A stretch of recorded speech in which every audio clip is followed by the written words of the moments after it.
Hello everyone, welcome to my review for Doom Eternal. I just beat the game over on Twitch, and now I want to talk about it. I did the same thing with Jedi Fallen Order when I beat that on Twitch, so figured this was a good thing to do. By the way, bear with me, this is like my 6th or 7th time recording this. I know.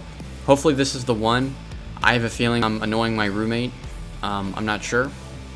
He's probably heard me say, this is my review for Doom Eternal, like 6 or 7 times by now. He's probably going, holy fuck, when will this guy get it? Don't know. But anyway, yeah. So, let's start off with Doom 2016. Talk about that game. Because so much of what that game is sets up for this game. Or at least it allows us to sort of talk about this game in an easier way. I love that game. It's probably my second favorite game of 2016. And it's probably one of my favorite games of the 2010s. It's definitely in my top 10. 100%. It's in my top 10. I don't know how close it is to being number 1. I mean, it's definitely not more than number 2. But yeah, it's in the top 10. That's for certain.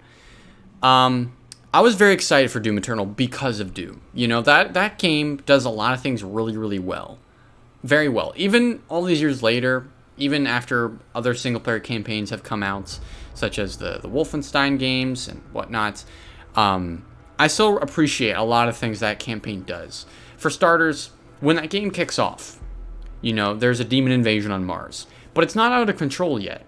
It's like a little leak in a pipe, you know? Someone should probably do something about it. But, at the same time, it's already too late. So now it's like the coronavirus and America's response to it. Had to make it topical.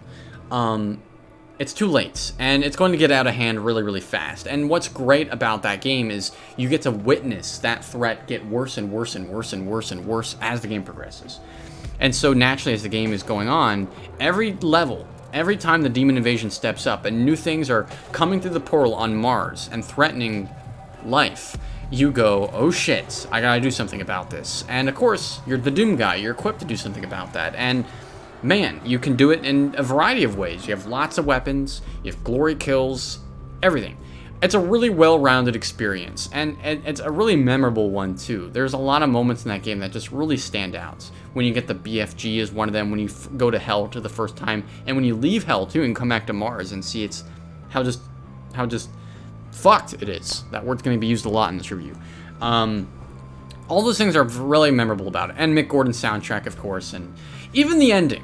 And I want to preface this, because this is a great a place to dive into Doom Eternal. Even the ending of that game, I think left everyone very excited for where they were going to take the story next. That game ends. You've basically you saved Mars from the demonic invasion. Samuel Hayden, the doctor of the UAC you're working for, is like, hey, Doom guy, thanks for helping us out. But I think we can take it from here. We're going to keep harvesting Argent energy. Fuck you. He takes your crucible and banishes you to some... We don't know where. We just know that Doom guy gets teleported away. And then the game ends. What a terrific setup for the sequel. You know, we saved Mars. But potentially, it's going to get worse again. And boy, oh boy, when they revealed Doom Eternal a couple of years ago, I think it was 2 years ago, and it looked like you were going to be on Earth, I was like, oh, we're going to see how Samuel Hayden fucked up Earth. And damn it, I can't wait till I put a bullet through his robot head. You know, like that was something that left me very excited after Doom, was seeing how Doom guy was going to get back to Earth, and then once he was at Earth, trying to save it. You know? And you do save Earth in Doom Eternal, but not how you expect, or at least not how I was expecting. In fact, everything that I was hoping for, you know, seeing where Doom guy ends up after Doom 2016, and getting to Earth, and stopping Samuel Hayden, and whatever, all of that presumably takes place before this game starts, which is kind of confusing. The best way I can really describe it is like, if Doom 2016 came out, and then, let's say Doom 2 came out, but nobody played it, and then Doom Eternal came out. That's what it feels like. It feels like there's this middle chunk of story that's completely missing, and is kind of needed. I mean, not that it's needed, but you kind of have to accept right from the moment this game begins that wherever you were expecting the story to go after Doom, or whatever questions you had because of the ending of Doom 2016, will not be answered here. What that opts for instead, what the trade-off for that, the trade-off for not continuing the story is that they start the story off where Earth has pretty much already been fucked. The demonic invasion is in full swing. Cities have been obliterated. Billions have been killed. The UAC doesn't know what to do. Doom Guy has to step in. What that allows the developers to do, what that allowed id Software to do, was make a campaign where basically they can start it off at a really intense level and just ramp that intensity up all the way through. As I said, one of my favorite things about 2016 Doom was how it started off kind of slow and simple, and then slowly got worse and worse and worse. Because that intensity you felt later on was way more impactful, because at one point you didn't really have that at all, you know? This game is a little overindulgent with how it ramps up that intensity. Pretty much, put it this way. Doom 2016 starts at 1 and ends at 10. This game starts at 11 and ends at, a little bit of exaggeration, but this is what it feels like, ends at 3,000. It's freaking nuts. It's absolutely nuts. And I'd hazard to say it's a little too much. This game is getting a lot of praise, a lot of unanimous love, and just people are heralding it as one of the best shooters ever. I don't necessarily disagree with any of that, but for me, someone who loved Doom 2016 and was looking forward to the sequel and seeing how things would pick up, I was pretty disappointed, I gotta say. If I'm being honest with myself, pretty disappointed. Now, that's not to say that I don't love a lot of things they do here. I really do love a lot of things they do here. There's probably 3 times as many demon types in this game, enemy types, and it's fantastic. There's just amazing variety. All the demons are pretty memorable. There's probably like 3 to 4 times as many drones in this game, but they're still great. And then the harder demons are really fucking hard. There's one demon type that I do not like at all, the Marauder. You may have heard about, if you've kept up with anything regards to Doom Eternal, you've probably heard of this enemy type. The Marauder can go to hell. I mean, he can go back from where he came, you know. And it's an enemy type that essentially, every time you try to shoot it, it will block every single one of your attacks. He's fast. He sends like demon dogs after you, and then he deals like attacks at close range and far range that deal a lot of damage. The only time you can attack him is when his eyes flash green for a second and he attacks you. That's the only time you can attack him. And the reason he's such a problematic enemy is because every time he comes out, he completely changes the pace of the combat. If you're in these crazy, off-the-wall combat encounters where you're just bouncing off of demons' faces, glory-killing enemies right, left, center with all the weapons in your arsenal, and by the way, the demon encounters in this game are nuts. There's so many freaking demons. They throw an insane amount of enemies at you. Almost way too much. When the Marauder comes out, it just kind of kills the pace. Suddenly you have to focus on this guy. You have to time his attacks. It goes from being Doom to Dark Souls, and I don't like that. And there's a couple times throughout this game where they opt for an approach like that, where they go, well, let's see, what if we trade off this really fast-paced, sensational experience? Because don't get me wrong, Doom is all about feeling like you're a killing machine and having the sensation of that.